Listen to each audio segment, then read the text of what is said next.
Hi there, welcome back, or if you're jumping straight in at the second video, welcome. My name is Becky Richards. I'm a maker and a ceramics tutor based in Auckland. I'm making this short series of how-to videos for Gus Fisher Gallery as a way of encouraging creativity and learning during the lockdown period.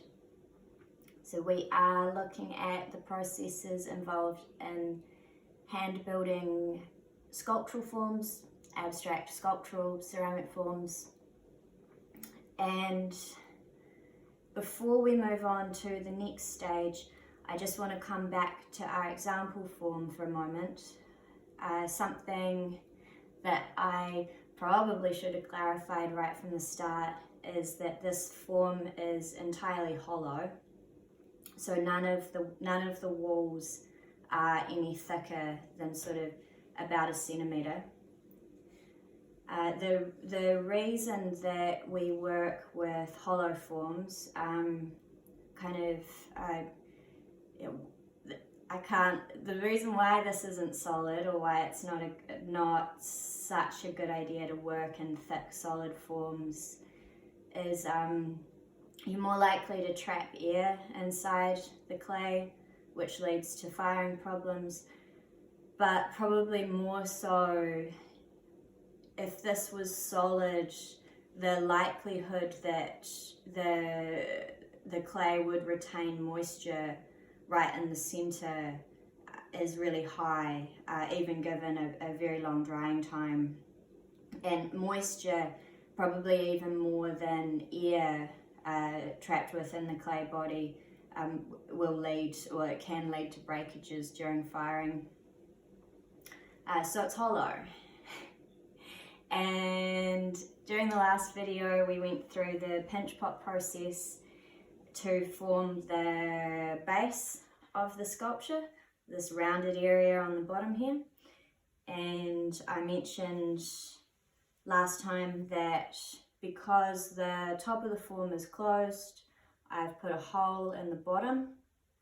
And looking back over that last video I shot for you, I made a bit of a verbal typo there. So it's we don't want to trap a pocket of air within the body of our sculpture. So it's got this hole in the base to allow the air an exit point. Cool. I'll just move this individual out of the way. And in this session we're going to look at the soft slab, or our soft slab method, joining method, to start giving height to this form. So we've got our pinch pot foundation, which I am now going to transfer onto this piece of equipment, which is called a banding wheel. They're really great to have. You don't need one. Another option would be an old magazine that you can spin around. Something with a gloss cover is going to help that form to stick less than something matte or newsprint. Or a dinner plate that you're not too precious about would also work well to help you rotate the form without continuously kind of picking it up and moving it while it's still wet. Cool. So I've got my block of stoneware paper clay here.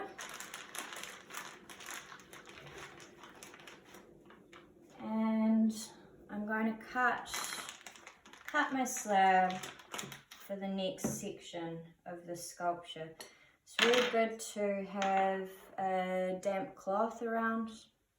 You'll find that the clay on the surface of your hands will dry out, and you don't want to be working that clay dust into your fresh material.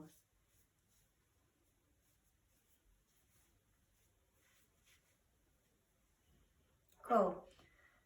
So I've got this wire with toggles on the end, also a really useful piece of equipment. If you don't have one of these, they're not expensive, but any kind of length of wire that you have around is going to do the job. And failing that, any kind of thick cord or even a length of dental floss would do a similar job. So I'm looking to cut my slab just slightly thicker than a centimetre, and casting an eye on either side, trying to keep that consistent as I go down.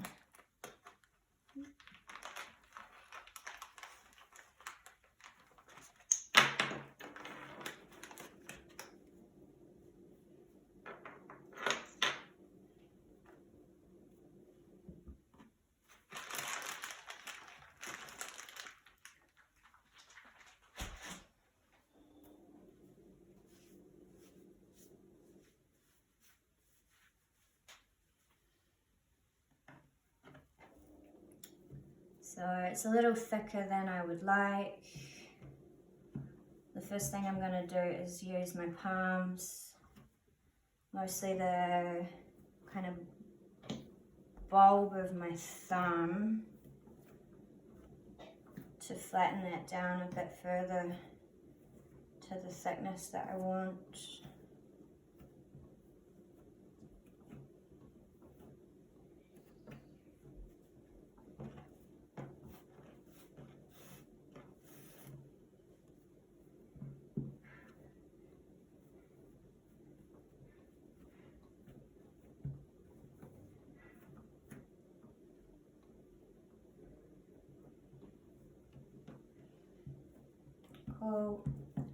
Cutting tool, just gonna neaten up that edge of it to make life easier later on.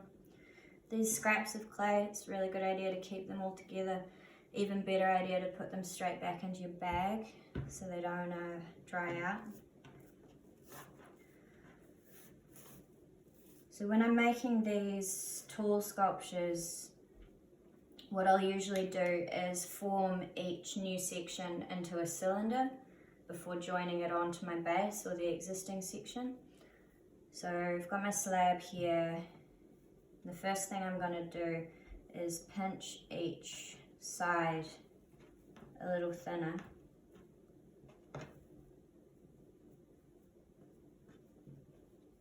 Like so.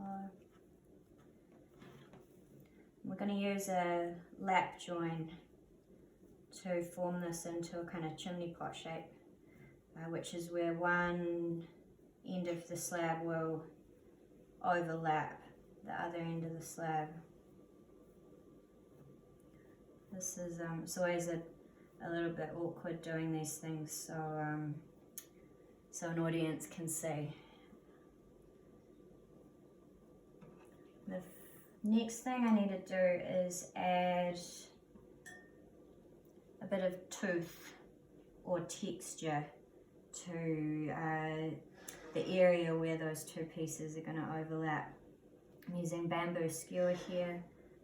You could also use a fork or a knitting needle, and we do this to help those two pieces knit together.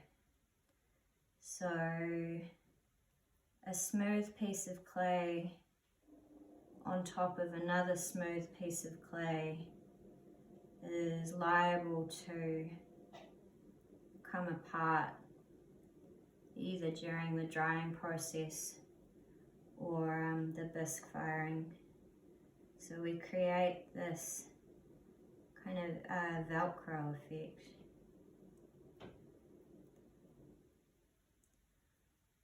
I've got tooth on both sides, and I'm gently bringing it round into a cylinder shape.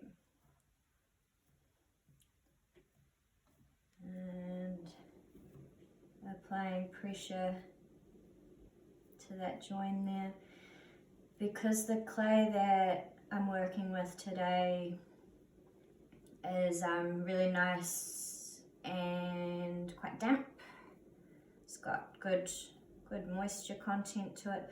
I'm not adding any water to that join because it doesn't need it.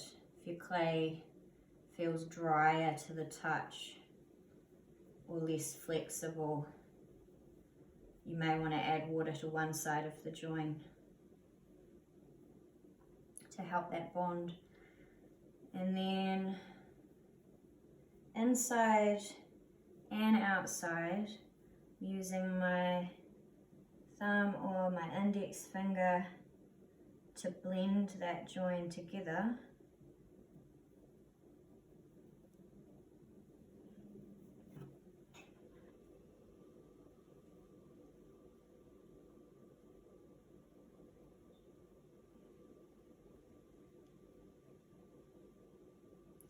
And as I can't reach all the way down there, I'm making sure that I've got a thorough blend happening on the outside, so I know that it is strong enough. Okay, so I'm wanting the top of this section to be narrower than the base of it. So I've already begun to kind of bring in the top so it's a tighter diameter there. And then flipping it around, using my thumb on the inside to just work this shape a little bit wider on the base there.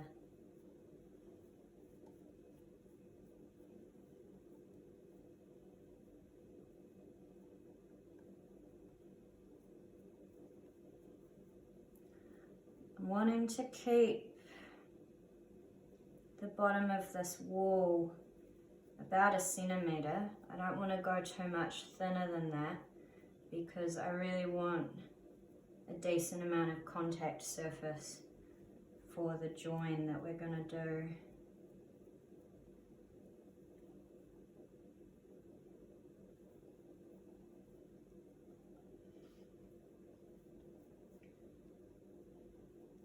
Cool.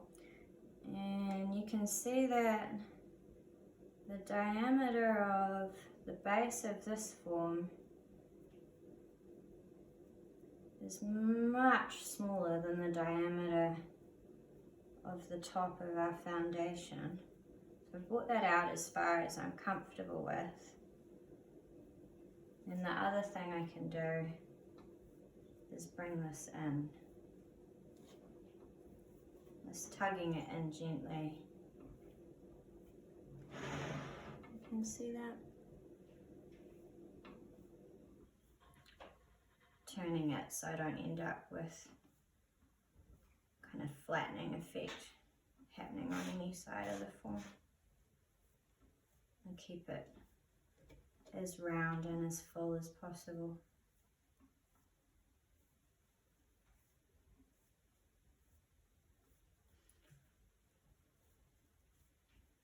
Cool.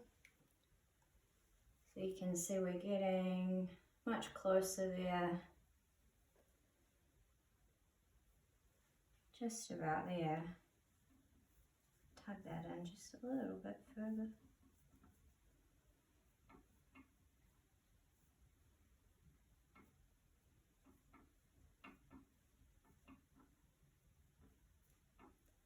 I want the surface of our pinch pot form, that top lip rather of our pinch pot form, to have a flat section that will receive the bottom of this form and that dusty stuff off my hands.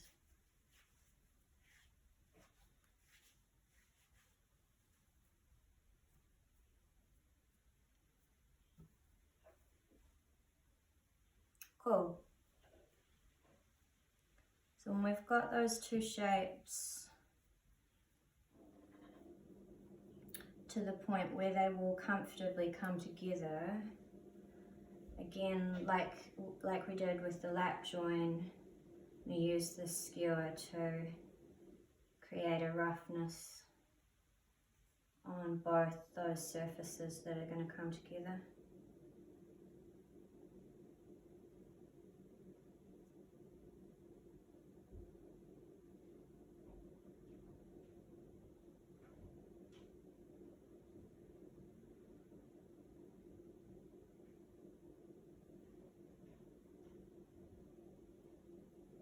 Great.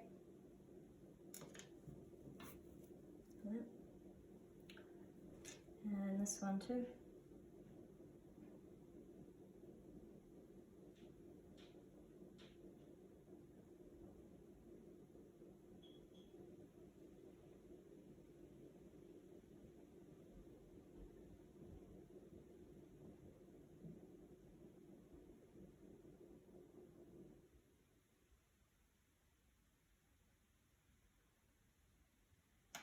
Cool.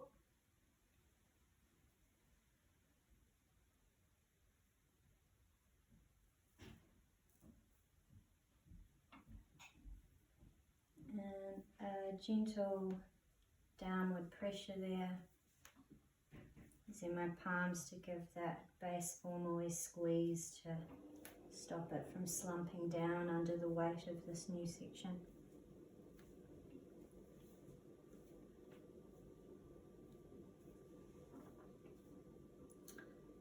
And because I can't reach my hand or my arm down inside there, I'm going to use this narrow wooden dowel, thread that down in there, and from the inside I'm using that dowel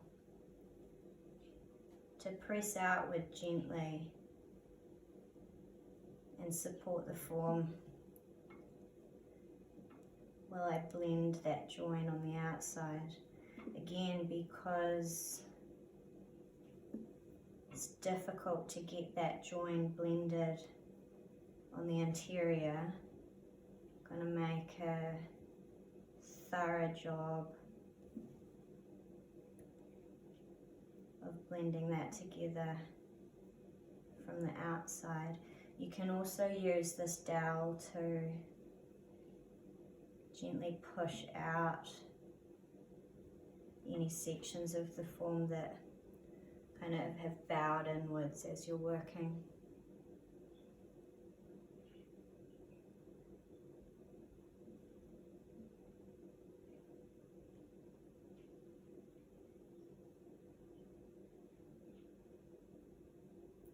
Great. So I am going to continue on with that and make sure that I've got the seam blended all the way around.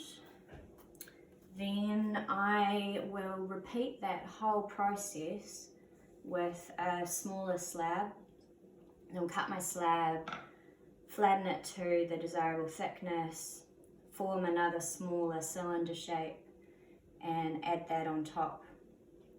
So using a lap join, giving texture to help that join hold, checking the diameter will fit for this direct weight bearing join that we're using, so I can get to the height that I'm looking for. So I am going to get on with that, and I will meet you back here for our third and final video that will look at adding pieces onto the form and a couple of simple methods for applying texture. So again, thank you for joining me. These videos are available on Gus Fisher's online gallery, which you can access through their website. And I will see you again for part 3.